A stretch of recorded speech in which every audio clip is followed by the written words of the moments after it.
All right, so we're going to get into it. First and foremost, it was announced earlier on in the week that Jalen Ramsey and the Dolphins are mutually going to be seeking a trade this all season. Now, first and foremost, I think it behooves me to point out that Jalen Ramsey's cap hit is going to go up by about $7 million, which only leaves the Dolphins about $7 million, and that's basically just enough to sign the draft class. So, for one thing, I don't know that this makes sense from a cap perspective unless they have other moves up their sleeve. And for another, that leaves us completely without a number one cornerback. So, Taylor, I'm going to start with you. Give me your thoughts on this. This kind of came out of left field, I think, right? Well, for starters, Keith, I love how you used the word behooved. That was very appropriate there. Yeah, man, I don't hate the move. I hate the timing of the move. A week before the draft, we're going to be trading the starting corner. It's not like Jalen Ramsey, I think, at this stage. I don't think he's what he used to be, but he's still a good corner. I would say really good corner in this league. And now you're sitting there going like, okay, what can you really even get for Jalen Ramsey? Is it going to be less because of the money, or is it going to be more because of the draft class, But overall, like you said, Keith, it's a thing where you're just looking at the roster and you're going, well, it'd been great to know that about a month ago. Yeah. Maybe you could have got a free agent or two. Yeah. I mean, this roster, and we've talked about it ad nauseum here, but like this roster is already riddled with holes. Both sides of the ball, every level of, there are very few positions where we can say, okay, we're good. And cornerback wasn't one of them going into the offseason, wasn't one of them going into this draft. And now you're creating another hole. So, Josh, are we cutting off our noses to spite our faces here? Like, what's going on here, man? I mean, look, yeah, does it suck? Sure. Does the timing suck? Yes. Does it open up another hole? I mean, I don't think it opens up another hole. I just think it makes a current existing hole bigger, right? Fair. I will say this. We're in a situation when Philly Phins fan himself is like, okay, maybe we go cornerback in the first round. Yeah. Mr. Trenchman, and I'm fully with you on the trenches. But yeah, I think this definitely, if this move were to come to fruition, which we don't know what's going to happen. Let's just put that out there. We have no news. We don't have any reports from behind the scenes things of people that we talk to saying this is for sure happening, right? This is a mutual. They're exploring something, so we'll see, right? I mean, moves like this happen the week or two before the draft. This is and during it. This is when it happens. Hopefully, we also move on from Tyreek Hill. We'll see.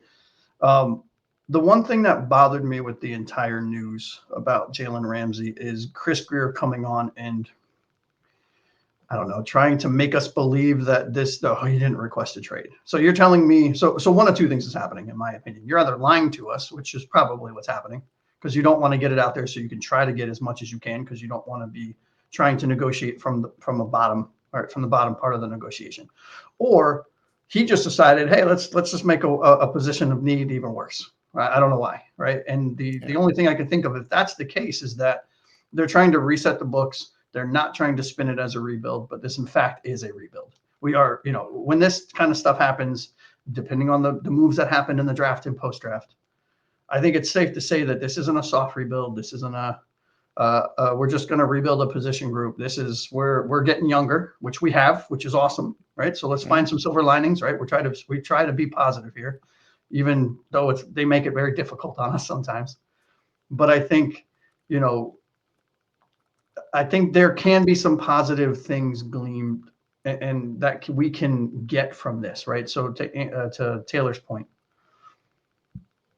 depending on the compensation rather will depend on how much money we're going to eat, right? And what those negotiations look like. So I would caution the fans and me. I'm saying this out loud more for just therapeutic stuff, because I know me. I tend to knee-jerk reaction when I see things.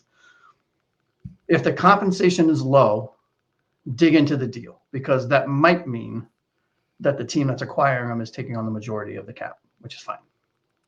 Yeah. Now there is one thing I wanted to touch on that you just said there, Josh. Is this a soft rebuild? Now, the question I have to ask though is why would a GM and head coach whose seats are basically boiling commit to a rebuild at this stage of the game? Why wouldn't they double down and try to, get back to the playoffs, maybe win a playoff game, save their jobs for another season? Yeah, that's a good question, right? I think It's also just confusing because Yeah. it's either, they are on the hot seat, or Stephen Ross has given either one of them or both of them the leeway to be like, hey, all right, you guys reset the books in 2025. Let's load this roster up with young talent. In 2026 will be your final year if you can't get it going.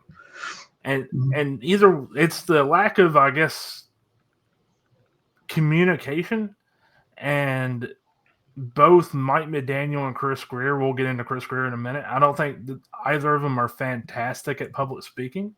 No. So it makes it so much worse when they're trying to, do these press conferences and they're trying to explain moves and all that. And it comes across as like fake confidence or false confidence to That's me. exactly what it is. Yeah. Yeah. Well, they're trying to dance around shit they're trying to dance around. Oh, damn it. I made the mistake, guys. This early. 11 minutes in. They're trying to dance around stuff, and they're not good at dancing, right? There you go. You say that. Yeah. But they're trying to dance around stuff. They're not good at dancing. Public speaking certainly isn't Chris Greer's forte. Mike McDaniel, is not good at it. he's just way too careful with his words. The way he talks, he talks like somebody who, has no plan. Has no plan when he steps up to the podium, and just speaks from the words that are coming into his head, and is trying not to say the wrong thing, and is trying so hard to say the right thing, and it's just it doesn't work. It doesn't work. So let me ask you guys a question about Ramsey. But I know we're not going to spend all the show talking about him, but we traded 3rd round pick in Hunter Long, I think, right? Was that it? Yeah. Yep. Yeah. For Ramsey in the 2022 offseason. With the return on the investment, do you think that, or rather, let me rephrase it. Do you think that this was a positive return on the investment for what we did get out of him? Granted, he missed some games, but when he played, he played. Or do you think that we lost that trade? I don't think there were any losers in that trade per se. But if there was a winner in that trade, I'd say we won. I thought Jalen Ramsey has been. So I've been less critical of him than, say, Taylor and Anthony. Anthony was not a big Jalen Ramsey fan. I watched Jalen Ramsey play last season, and a few plays, a few bad moments aside, Jalen Ramsey was still the number one cornerback that he was brought in to be. So when I look at Jalen Ramsey and I say, for the last 2 years, he's been our number one cornerback. He kind of took the mantle from Xavier Howard and, was everything that we wanted him to be, everything that, he was advertised to be coming in. I have no complaints with Jalen Ramsey. He doesn't really owe us anything at this point. But at this point, we have guys like Tyreek Hill. We have guys like Jalen Ramsey. We have guys on this roster that have that quote-unquote diva personality. And I think more than anything, Chris Greer and Mike McDaniel, I think they're trying to purge themselves of those kind of personalities and bring in calmer, more milquetoast guys who are just team-oriented. Yeah. Look, I'm going to be honest with you, and maybe this is going to be a spicy take. Maybe I'm sure I'll get destroyed on social media on the comments on this show. I don't hate it. Right? I mean, yes, sure. It makes the cornerback position even more of a need. Okay, it was already a need, right? Yeah. Ramsey, he's good. He's not who he was. He's not worth, in my opinion, the $73 million contract renegotiation that we gave him last year. So fine, okay, we eat some money, we get him off the books. We're in a better situation next year with maybe a new GM and maybe a new head coach. But fine.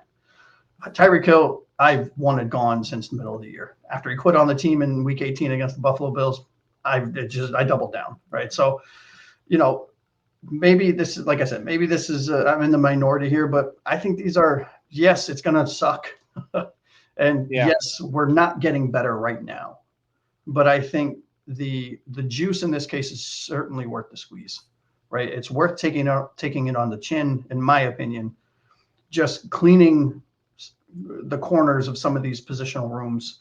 And yes, they're good players, and yes, it's name recognition, and yes, and all of this other fun things that we like to talk about. But I mean, look, you don't want to be here, bye. It's that simple, right? Yeah. And I don't know that he wants to be here. I don't know that he doesn't want to be here. I think I would think that he probably doesn't want to be here. I think he wants to go to a contender and try and compete for another Super Bowl. And I don't think he sees a path for that in Miami. Do you blame him? No, I don't blame him. Hall of Famer. Like Calais Campbell left too. Like, yeah, I understand both of them leaving. I question why Calais Campbell went to Arizona, but I think Calais Campbell went to Arizona because he spent the first however many years of his career. And that's where he was drafted, right? Yeah, that's where he was drafted. But so I feel like he was just going home. But you know what's really funny though in all of this is that there are so many people during the season. Oh, we're an old team. We're slow. Ugh, we're old. And now we're getting rid of the old players aren't coming back, or we're trying to ship them out or whatever. And now everyone's like, oh, we're screwed. And it's like, okay, well, stop straddling the fence, pick a side, stick to it. Right. Yeah. Does it suck that we're losing? I don't know if he's a Hall of Fame talent, but a very, very, very solid top NFL career type talent in Jalen Ramsey. Sure. Sucks. Right. Mm-hmm. But he's getting older. He was injured last year. He was injured the year before. Does it suck that we're losing Tyreek Hill? Potentially. Hopefully. I shouldn't say we are losing him. Hopefully we're losing him. Sure. Yeah, it sucks. Okay, he's fast. But yes, we were just as bad with him off the field than we were with him on the field. So what are we really losing? Except a guy that had more babies and touchdowns, and a guy that quit on his team in Week 18, and a guy that is always in the news in the offseason for some dumb crap that he's doing. It's not dumb what he's doing. I mean, it's serious, the crap that he's getting. Yeah, but you're also saying, what are we losing? And I do feel like I'm 100% with you. I do not want Tyreek Hill on this team next year. Mm-hmm. And the reason why is because I do like the avenue to get younger, built through the draft. Mm-hmm. Tyreek Hill is already, it seems like he won't be on the team in 2026. No, so I'm of the opinion, hey, if there's trade value here, go for it. Mm-hmm. Look at the Aaron Rodgers situation with Green Bay, where they waited, in my opinion, a year too late to trade Aaron Rodgers.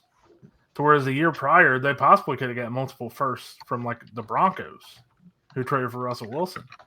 Yeah. So it's a thing where, on the field with Tyreek Hill, 100%, I would like to move on from him. But this is a guy who had nearly 2,000 yards receiving the year prior in 2023. Yeah. So you still are losing a top tier talent as you are on the defense with Jalen Ramsey as well.